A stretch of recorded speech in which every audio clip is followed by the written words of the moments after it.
بسم اللہ الرحمن الرحیم۔ السلام علیکم سامعین محترم، PPSC لیکچرر اردو کی تیاری کے لیے آج ہمارا جو موضوع ہے وہ ہے مشہور افسانے، ان کے کردار۔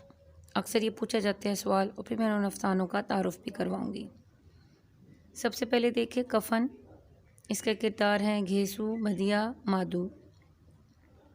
نمبر 2 پہ ہمارے پاس افسانہ ہے گرم کوٹ، جن میں کردار ہیں شمی، پشپا منی۔ نمبر 3 پر ہمارے پاس افسانہ ہے اپنے دکھ مجھے دے دو، اس کے کردار ہیں مدن اور اندو۔ نمبر 4 پر ہے لاجونتی افسانہ، اور اس کے کردار ہیں لاجونتی، سندر لال بابو۔ نمبر 5 پہ ہے کالی شلوار، اس کے کردار ہیں سلطانہ، خدا بخش۔ 6 نمبر پہ ہے ٹھنڈا گوشت، اس کے کردار ہیں ایشر سنگھ اور کلونت کور۔ نمبر 7 پر ہے موزیل، اس کے کردار ہیں ترلوچن، موزیل، کرپال کور۔ نمبر 8 پر ہے کھول دو، اور اس کے کردار ہیں سکینہ، سراج الدین۔ نمبر 9 پر ہے بڑے گھر کی بیٹی، اس کے کردار ہیں آنندی، لال بہاری، سری کنٹھ سنگھ۔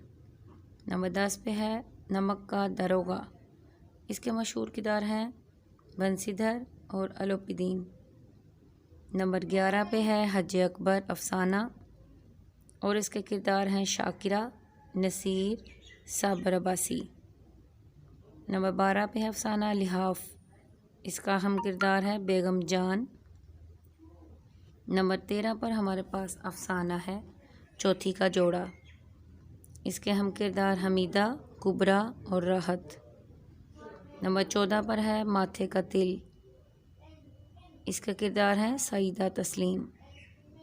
15 نمبر پر ہمارے پاس افسانہ ہے ننھی کی نانی، اس میں کردار ہیں ننھی، بسم اللہ، نانی اور بشیرے۔ یہ ہیں مشہور افسانے 15 اور ان کے مشہور کردار۔ اکثر PPSC میں ایسے سوال پوچھے جاتے ہیں کہ فلاں افسانے کا مشہور کردار کون سا ہے، نیچے آپ کو آپشنز دی جائیں گی، آپ نے اس میں سے پہچاننا ہوگا کہ اصل میں جس افسانے کا اوپر ذکر ہے اس کا کردار کون سا ہے۔ بعض اوقات ایسے بھی پوچھا جا سکتا ہے کہ کردار لکھا ہو اور آپ سے سوال یہ کیا جائے کہ یہ کردار کس مشہور افسانے میں ہے، تو آپ افسانے کا نام لکھ دیں گے، لیکن جب تک ہمیں مصنف کا بھی نہیں پتہ ہوگا ہماری تیاری نامکمل کہلائے گی۔ تو میں آپ کو ان افسانوں کے مصنفین کا بھی بتاتی ہوں، آپ اچھی طرح سے وہ بھی یاد کیجیے۔ سب سے پہلا افسانہ جو ہمارے پاس ہے کفن، اس کے مصنف ہیں پریم چند۔ بنیادی طور پر کفن کی کہانی 3 حصوں پر مشتمل ہے، جس میں پہلے حصے میں کرداروں کا تعارف، دوسرا حصہ بہو کی موت اور اثرات، تیسرا حصہ غربت و افلاس کے نتیجے میں پیدا ہونے والی بے حسی کا اظہار ہے۔ مادو اور گھیسو اس کے اہم کردار ہیں۔ میں ایک دفعہ پھر آپ کو ریوائز کروا دوں، ذہن نشین کر لیجئے۔ دوسرے نمبر پہ ہمارے پاس جو افسانہ ہے اس کا نام ہے گرم کوٹ، اس کے مصنف راجندر سنگھ بیدی ہیں، اور یہ تھوڑا سا میں آپ کو بتاتی ہوں کہ افسانے میں کیا ہے کہ معراج الدین ٹیلر ماسٹر کی دکان پر عمدہ عمدہ سوٹ اویزہ ہوتے ہیں۔ انہیں دیکھ کر میرے دل میں اکثر خیال پیدا ہوتا ہے کہ میرا اپنا گرم کوٹ بالکل پھٹ گیا ہے، اور اس سال ہاتھ تنگ ہونے کے باوجود مجھے ایک نیا گرم کوٹ ضرور سلوا لینا چاہیے۔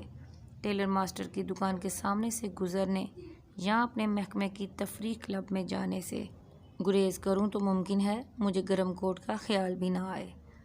آگے کیا تھا آپ مزید سارا افسانہ پڑھ سکتے ہیں، آپ کے علم میں اضافہ ہوگا۔ ہم چلتے ہیں اپنے تیسرے افسانے کی طرف، اور وہ بھی راجندر سنگھ بیدی کا ہے، اپنے دکھ مجھے دے دو۔ اس افسانے کا مختصر سا میں آپ کو حوال بتاؤں کہ اندو اس کا کردار ہے۔ پہلی بار ایک نظر اوپر دیکھتے ہوئے پھر آنکھیں بند کر لیں اور صرف اتنا سا کہا جی، اور اسے خود اپنی آواز کسی پاتال سے آتی ہوئی سنائی دی۔ پھر تھوڑی دیر ایسا ہوا، ہولے ہولے بات چلی جو اب تھمنے میں ہی نہیں آتی تھی۔ تو یہ ساری باتیں اس کے افسانے کے اندر ہیں۔ آپ مزید افسانہ سارا پڑھ سکتے ہیں، آپ کی تیاری اچھی ہو جائے گی۔ اگلا افسانہ ہے ہمارے پاس لاجونتی، اس کے مصنف بھی راجندر سنگھ بیدی ہیں۔ اور یہ ایک شاہکار افسانہ ہے۔ لاجونتی کا پس منظر تقسیم ہند کے بعد کے حالات ہیں۔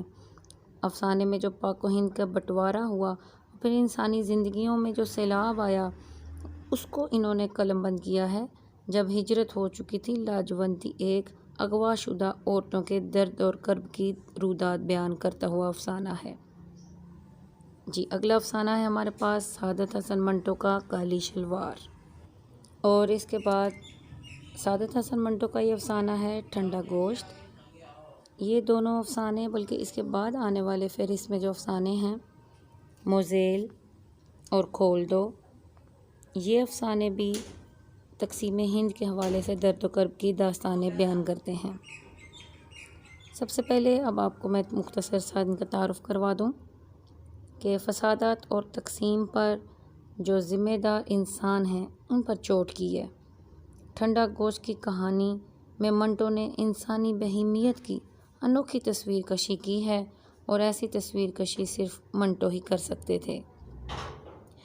اس کے بعد افسانہ موزیل، یہ بھی اسی طرح کا یہ افسانہ ہے۔ اس میں مختلف مذاہب سے تعلق رکھنے والے افراد کی محبت کو دکھایا گیا ہے۔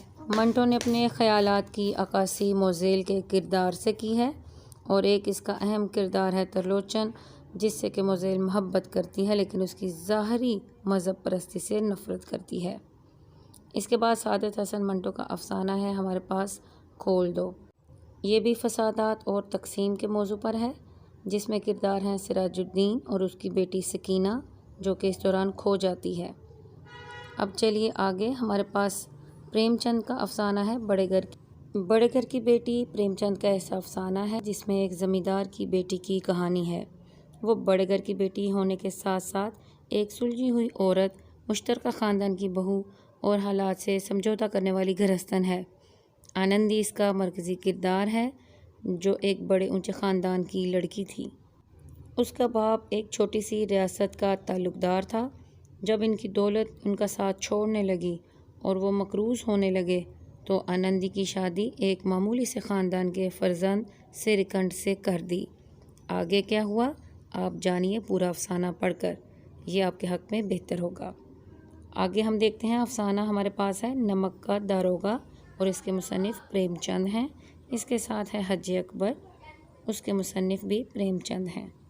افسانہ نمک کا داروغہ میں چہار جانب پھیلی بدعنوانی اور رشوت خوری کے درمیان ایک نوجوان کی کہانی ہے، جو کہ نمک کا داروغہ ہے۔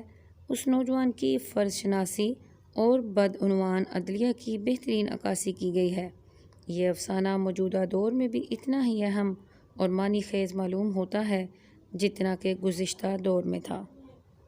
اب ہم دیکھتے ہیں افسانہ حج اکبر۔ اس میں منشی صابر حسین نچلے طبقے سے تعلق رکھتے تھے۔ ان کا ایک ہی بیٹا نصیر ہے، جس کے لیے انہوں نے ایک دایا عباسی ملازمہ رکھی ہے۔ صابر حسین کی بیوی عباسی کو مالی بوجھ سمجھتی ہے اور اسے اکثر تنگ کرتی ہے۔ ایک روز دایا عباسی ملازمہ چھوڑ کر چلی جاتی ہے۔ نصیر جو بچہ ہوتا ہے، وہ اپنی دایا سے بہت مانوس ہوتا ہے۔ وہ یہ صدمہ برداشت نہیں کر پاتا اور بیمار ہو جاتا ہے۔ اتفاقاً اس کی ملاقات بازار میں صابر حسین سے ہو جاتی ہے۔ وہ اسے بیٹے کی بیماری کا حال سناتا ہے۔ عباسی بے قرار ہو کر اس کے ساتھ چلی جاتی ہے۔ نصیر کا چہرہ اسے دیکھ کر حشاش ہو جاتا ہے۔ وہ صابر حسین کو بتاتی ہے کہ وہ حج پہ جا رہی ہے، مگر صابر حسین بچے کی حالت بیان کر کے اسے روک لیتا ہے۔ بعد میں جب عباسی اس سے کہتی ہے کہ تم نے مجھے حج پر جانے نہیں دیا، تو صابر حسین کہتا ہے کہ تم نے میرے نصیر کو بچا کر حج اکبر کر لیا ہے۔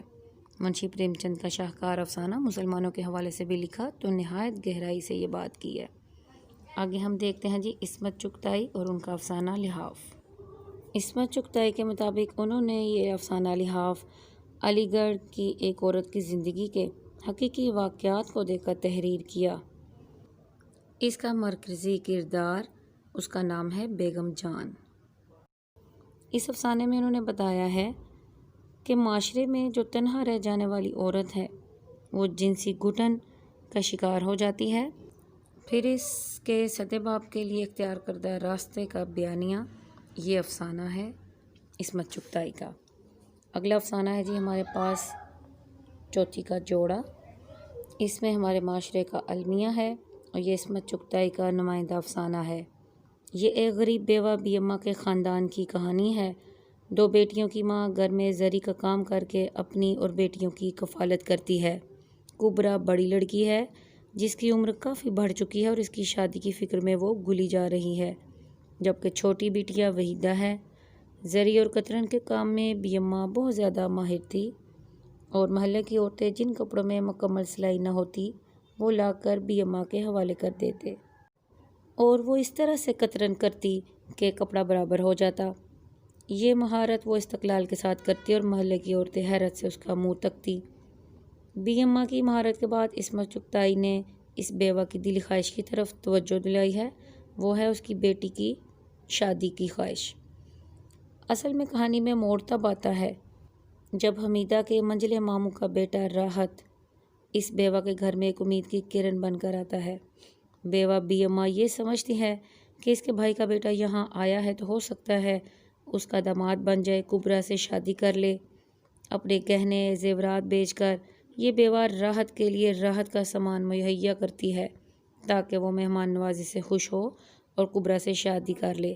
مگر ہوتا کیا ہے یہ آپ پورا افسانہ پڑھیں گے تو انشاءاللہ آپ کو پتہ چلے گا کہ اس کا انجام کیا ہوا۔ جی اس کے بعد اگلا افسانہ ہے ہمارے پاس ماتھے کا تل اور اس کے مصنف ہیں ممتاز مفتی۔ ممتاز مفتی اپنے انداز میں لکھنے والے افسانہ نگار ہیں۔ اس کی کہانی کچھ یوں ہے کہ شوخ و شریر نوجوان سعید کو اپنی بھابھی تبسم بہت اچھی لگتی ہیں۔ تبسم بھی اس کے بہت لاڈ اٹھاتی ہے۔ بچپن سے سعید بھائی بھابھی کے پاس ہی رہا۔ وہ پڑھائی کے سلسلے میں دوسرے شہر جاتا تھا۔ اس شہر میں بھابھی کی خالہ کا گھر تھا۔ سعید کچھ دن ان کے یہاں رہتا تو پھر وہ آ کر اپنی بھابھی کو بتاتا ہے کہ مجھے آپ کی خالہ کی بیٹی تسلیم سے محبت ہو گئی ہے اور شاید وہ بھی مجھے چاہنے لگی ہے۔ بھابھی یہ سن کر حیران اور خوش بھی ہو جاتی ہے۔ سعید جو ہے وہ شریک حیات کے لیے اپنی بھابھی کو آئیڈیلائز کرتا ہے۔ اپنی بے حد حسین بھابھی کے ماتھے کا تل اسے بہت اچھا لگتا ہے۔ اس کو حسرت ہے کہ کاش تسلیم کے ماتھے پر بھی ایسا ہی تل ہوتا۔ بھابھی سعید کا رشتہ لے کر خالہ کے گھر جاتی ہے مگر وہاں ایک انہونی ہو جاتی ہے۔ کیا انہونی ہوتی ہے یہ تو آپ کو افسانہ پڑھ کر پتہ چلے گا، یقیناً آپ کا تجسس آپ کو مجبور کرے گا۔ جی اگلا افسانہ ہے ہمارے پاس عصمت چغتائی، اس کی مصنفہ ہیں ننھی کی نانی۔ اس افسانے میں ایک 9 سال کی بچی جو کہ نہایت معصوم ہے اس کی کہانی بیان کی گئی ہے۔ اس بچی کی ذمہ داری اس کی نانی کے سپرد ہے۔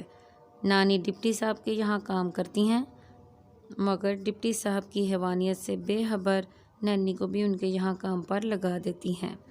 اس کام کا کیا انجام نکلتا ہے یہ آپ پورا افسانہ پڑھیں گے تو انشاءاللہ آپ کو پتہ چلے گا۔ ویڈیو امید ہے آپ کو پسند آئی ہوگی، لائک اور شیئر کیجیے۔ اللہ حافظ۔